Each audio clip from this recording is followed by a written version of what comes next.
নমস্কার। আমার প্রত্যেক সকলকে আমার আন্তরিক প্রীতি অভিনন্দন এবং আরেকবার করে বিশেষ করে আমি কৃতজ্ঞতা এবং ধন্যবাদ জানাই যে আমার প্রোগ্রামটা আপনারা দেখছেন, লাইক করছে, কমেন্ট করছেন, তার জন্য আমি খুবই ধন্যবাদ জানাই। আজকে যে আমি রাশিটা সম্পর্কে বলবো, বিগত আমি কয়েকটা এপিসোডে বলে এসেছি কোন রাশি কেমন যাবে 2025 সাল। আজকে যেটা আমি বলছি 2025 সাল বৃশ্চিক রাশির জাতক এবং জাতিকার কেমন যাবে। 2024 সাল বৃশ্চিক রাশি আপনারা নিজে অনুভব করবেন, নিজের আয়নায় নিজেই মুখটা দেখেছেন যে আমার 2024 সাল বৃশ্চিক রাশির কেমন গেল, কতটা ভালো, কতটা মন্দ, কতটা চাওয়া, কতটা পাওয়া, কতটা সাফল্য, কতটা ব্যর্থতা অনুভব করেছেন।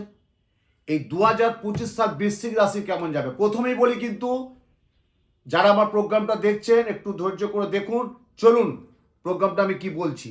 2025 সাল বৃশ্চিক রাশির অধিপতি গ্রহ হচ্ছে মঙ্গল।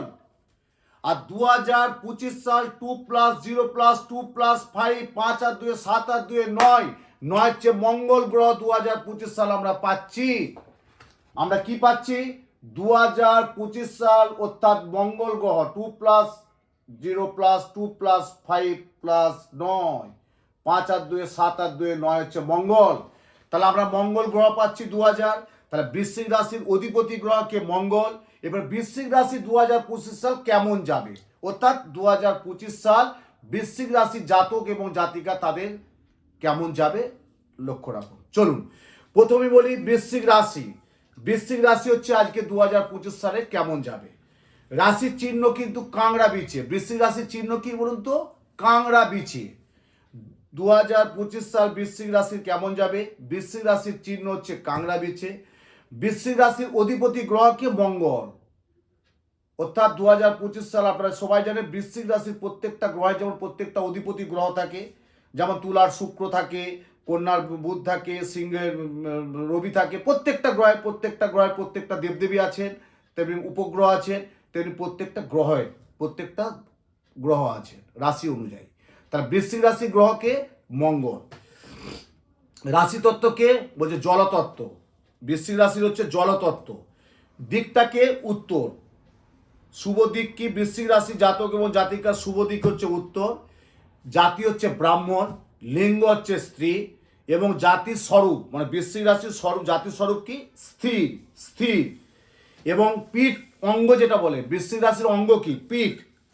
বৃশ্চিক রাশির অঙ্গ হচ্ছে পিঠ। মানে আমার কারো কাঁধ থাকে, কারো ভর থাকে, কারো মস্তক থাকে, কারো চক্ষু থাকে, সব রাশি। বৃশ্চিক রাশির হচ্ছে রাশি অঙ্গ হচ্ছে পিঠ। এই রাশি প্রকৃতি শুনুন লাল। বৃশ্চিক রাশির বর্ণ কি? লাল। শুভ দিন হচ্ছে মঙ্গলবার। শুভ দিন হচ্ছে মঙ্গলবার। শুভ দেবতা অর্থাৎ বৃশ্চিক রাশির শুভ দেবতা পূজ্য দেবতা হচ্ছে শিব, ভৈরব, হনুমান। অর্থাৎ আমি আগের প্রোগ্রামে বলেছি যারা বৃশ্চিক রাশির মঙ্গলের রাশি তাদের জন্য প্রত্যেকের জন্য বলেছি যে বজরংবলী পুজো করবেন, হনুমান চালিসার পুজো করবেন, হনুমান চালিসা পাঠ করুন। যদি পাঠ না করতে পারেন হনুমান চালিসা বইটা অন্তত মাথায় নেবেন এবং যে শালপাতায় সিঁদুরটি দিতে হবে অর্থাৎ যে মেটে সিঁদুর, সেই মেটে সিঁদুরটি শালপাতায় রাখতে হবে। খালি গ্লাসে খালি পেটে একটা তুলসী পাতা চিবিয়ে খাওয়া চলবে না, গিলে খেতে হবে, জল খাবেন। খালি পেটে একটা তুলসী পাতা প্রত্যেক দিন যদি কেউ খেতে পারে, যাদের মঙ্গলের দোষ তারা সেই মঙ্গল দোষ থেকে কেটে যাবে। আর আপনারা জানেন যে আমাদের হনুমানজির ডান হাতে ছিল কি? গদা। বাঁ হাতে ছিল গন্ধমাধব পর্বত। সেই গন্ধমাধব পর্বত আর গদা যদি সিঁদুরটা স্পর্শ করে যদি কেউ বুকে পড়তে পারে, হয়তো কেউ অফিস যাচ্ছে, ব্যবসায় যাচ্ছে, চাকরি ক্ষেত্রে যাচ্ছে, হয়তো সিঁদুর হয়তো পড়তে নাও পারে, বুকে পড়ুন, বুকে রাখুন। আমাদের প্রভু রামকে কে রেখেছিলেন? বুকে চির দিয়ে বার করে দিয়েছিলেন। পুরাণ কি বলছে? ওই সিঁদুর যদি ধারণ করতে পারেন প্রত্যেক মঙ্গলবার। আর আমি একটা টিপস বলেছিলাম যে প্রত্যেক মঙ্গলবার 9 প্যাচ হলুদ সুতো যদি কেউ পড়তে পারেন, আর ছেলে মেয়েদের বলেছিলাম বাঁ হাতে 9 প্যাচ সিঁদুর হলুদ সুতো পরবেন।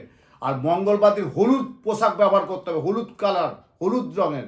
যে কোনো যদি কেউ না পড়তে রুমাল ইউজ করবে, রুমাল গোপনে থাকবে, রুমাল ইউজ করুন। এই 2025 সাল মঙ্গলের যাদের রাশি, যাদের বৃশ্চিক, তাদের জন্য বলছি কিন্তু হলুদ জাতীয় পোশাক পরবেন। এবং লিখুন পূজ্য দেবতা কি বললাম?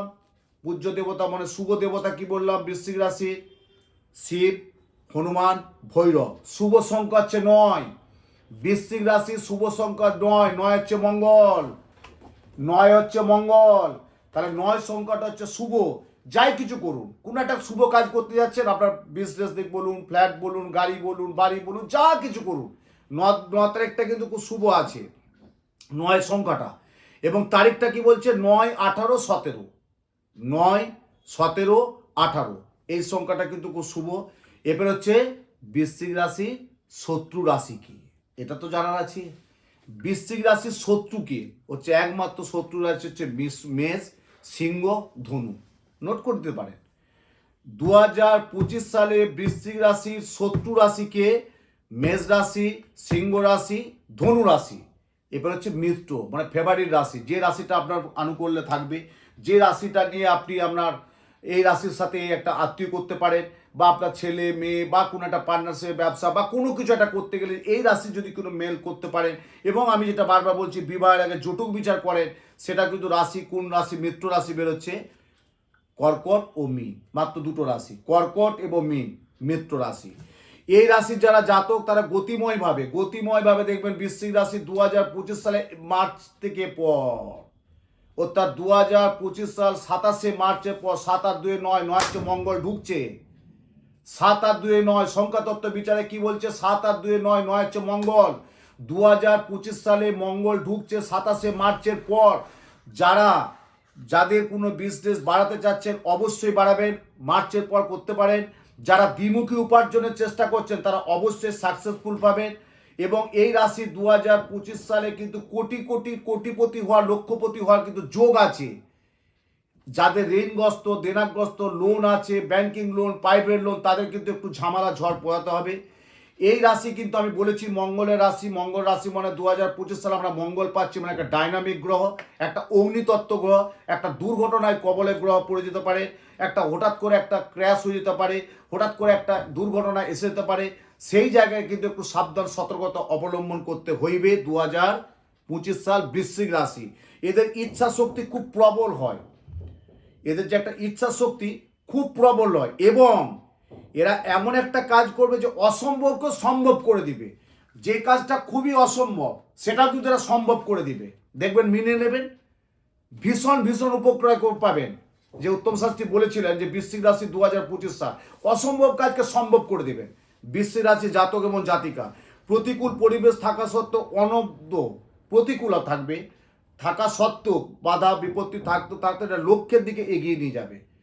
এরা অনেক বাধা বিপত্তি প্রতিকূলতার মধ্যে থাকলেও না, এদের লক্ষ্য কিন্তু খুব বড় জায়গায় হবে। 2025 সাল এই রাশি কিন্তু একটা খুব ভালো যোগ আছে। যারা হচ্ছে কারিগরি বিদ্যা, রাসায়নিক পদার্থ, সেনা, পুলিশ, দাহ্য পদার্থের ব্যবসা, এরা কিন্তু সফলতা এবং সামাজিকভাবে জনগণের সাথে মিলে যেতে পারবে এবং খুব একান্তের মনোভাবের হবে। নারী পুরুষ পরকীয়ার মধ্যে একটা প্রেম কিন্তু এসে যাবে, এই হঠাৎ করে একটা প্রেম এসে যাবে, দেখবেন মিলিয়ে নেবেন। 2025 একটা প্রেম যোগাযোগ কিন্তু থাকবে। উচ্চাকাঙ্ক্ষী এবং ঐশ্বর্যের বৈষম্য এদের অভাব হবে না। এদের যে একটা ঐশ্বর্যের অভাব সেটা কিন্তু বিরাট একটা হবে না, সামান্য টালমাটাল যাবে, ওটাকে একটু গুছিয়ে নিতে হবে। হ্যাঁ, তবে যদি কেউ ঋণগ্রস্ত থাকে আমি বলবো কোনো ব্যাংকিংয়ের কথা বলে বা কোনো প্রাইভেট কেউ ঋণ থাকে আপনারা কথা বলে এই 2025 সাল বৃশ্চিক রাশির যারা ঋণগ্রস্ত তাদের পক্ষে একটু মিটিয়ে নেবেন। কেন একটা পরবর্তীকালে আইনের কিন্তু একটা ঝামেলা হবে, একটা সম্মানহানি হবে, একটা আইনের অর্থ একটা ঝামেলায় কিন্তু জড়িয়ে যেতে পারেন। শারীরিক কিন্তু এদের কিন্তু একটা বিরাট সুক্টের, মানে যেটা আমরা বলে থাকি শারীরিক মহিলাগত মেয়েদের মায়েদের জন্য বলবো মহিলাগত একটা গুপ্ত রোগ থাকবে। আর বৃশ্চিক রাশি ছেলেদের বলবো একটা, পুরুষদের বলবো একটা, তাদের একটা গোপনীয় একটা গুপ্ত রোগ থাকবে, দেখবেন মিলিয়ে নেবেন। হঠাৎ করে 18, 19, 22 বছরের মা, আমার বোন, আমার বা আমার কন্যা সম একটা শারীরিক একটা দেখবেন একটা সমস্যা হয়, যেটা মা কাকিমাকে বলে, কিন্তু ডাক্তারবাবু তো দেখাতেই হবে, ডাক্তারবাবু পরামর্শ নিতেই হবে। হঠাৎ করে দেবেন একটা কোনো কিছু নেই, সামান্য একটু আঙুলটা নিয়ে একটা বিরাট বড় কিছু হয়ে গেল, একটা আঙুলটা ফুলে গেল, একটা অপারেশন এমনি করতে হলো, এমন কিন্তু হয়ে যাবে। কিন্তু মঙ্গলের গ্রহ তো রক্তপাতের কিন্তু ভয় থাকবে, প্রত্যেকে একটু সাবধানে থাকবে। যাদের অনেক দিনের বাথরুম টয়লেট ইউজ করেন, এটার বিরাট টোটকা দিচ্ছি। বাথরুম টয়লেট যারা ইউজ করেন অনেক দিন হয়ে গেছে, সপ্তাহে 1 দিন 2 দিন করে বাথরুম টয়লেটটা পরিষ্কার করবেন কিন্তু, কারণ হঠাৎ করে বাথরুম টয়লেট পড়ে গিয়ে না একটা বিরাট কিন্তু দুর্ঘটনা ঘটবে কিন্তু। আবার যাদের ঈশান কোণে বাথরুম আছে খুব ভয় কিন্তু, ঈশান কোণে যাদের বাস্তুর ঈশান কোণে যাদের বাথরুম আছে খুব সাবধান সতর্কতার মধ্যে থাকবেন কিন্তু। আমি উত্তম শাস্ত্রী বলছি মানে আপনাদেরকে একটু, আমি এই এত বছর এই জগতে আছি বলে আপনাদেরকে একটু সাবধানতা করে দিলাম যে হ্যাঁ উত্তম শাস্ত্রী বলেছিলেন বটে যে ঈশান কোণে বাথরুম তাহলে একটু সাবধান সতর্কতার মধ্যে ব্যবহার করবেন, হয়তো ভাঙা যাবে না বা ভাঙতে পারবেন না হয়ে গেছে, একটু সপ্তাহে 2 দিন 3 দিন হলেও একটু ভালো করে পরিষ্কার রাখবেন বাথরুমটা, কেন বাড়ির বয়স্ক যারা আছে না তারা কিন্তু পড়ে যাওয়ার ভয় থাকবে, একটা অস্ত্রোপচার রক্তপ্রচার কিন্তু থাকবে কিন্তু, হজমের কিন্তু গোলমাল দেখা দেবে, অর্থাৎ গ্যাস অ্যাস্ট্রিক থাকবে, এবং আমি যেটা বললাম গুপ্ত রোগ যৌন রোগ একটা কিন্তু দেখা দেবে। এরা কিন্তু পানাক্ষ বৃশ্চিক রাশি কিন্তু একটু নেশাগ্রস্ত হয়ে যাবে কিন্তু, এটাতে একটু সাবধান থাকতে হবে। প্রত্যেককে গার্জেনদের উদ্দেশ্যে বলবো যারা বাড়ির বয়স্ক তারা প্রত্যেককে একটু সাবধানে থাকবেন, তাদের ছেলে মেয়েদের প্রতি একটু লক্ষ্য রাখবেন, এরা কিন্তু নেশাগ্রস্তে জড়িয়ে যাবেন। 2025 সাল বৃশ্চিক রাশির যারা জাতক এবং জাতিকাতে বাদ দাও, জাতকের ক্ষেত্রে বলবো একটু নেশাগ্রস্ত হয়ে যাবেন, একটু সাবধান সতর্কতার মধ্যে রাখবেন, নিজের মনের জোর রাখবেন, মনের জোর রাখবেন, মনের জোর থাকলে অনেক কিছু এগোতে পারবেন। আমি আজকে যেটা বৃশ্চিক রাশি যা জিস্ট সেটা আপনাদের সাথে তুলে ধরলাম, মেন স্ট্রিমটা তুলে ধরলাম। এরপর পরবর্তীকালে কি করতে হবে না করতে হবে 2025 সাল আমি বললাম মার্চ তক তো অনেক দেরি, তা মার্চের পর্যন্ত কি ঝামেলা থাকবে? নিশ্চয়ই না। তার মধ্যে কি করতে হবে? একটু যোগাযোগ করতে হবে, যোগাযোগ করুন। প্রত্যেকেই ভালো থাকুন, সুন্দর থাকুন, সুস্থ থাকুন, সাথে থাকুন।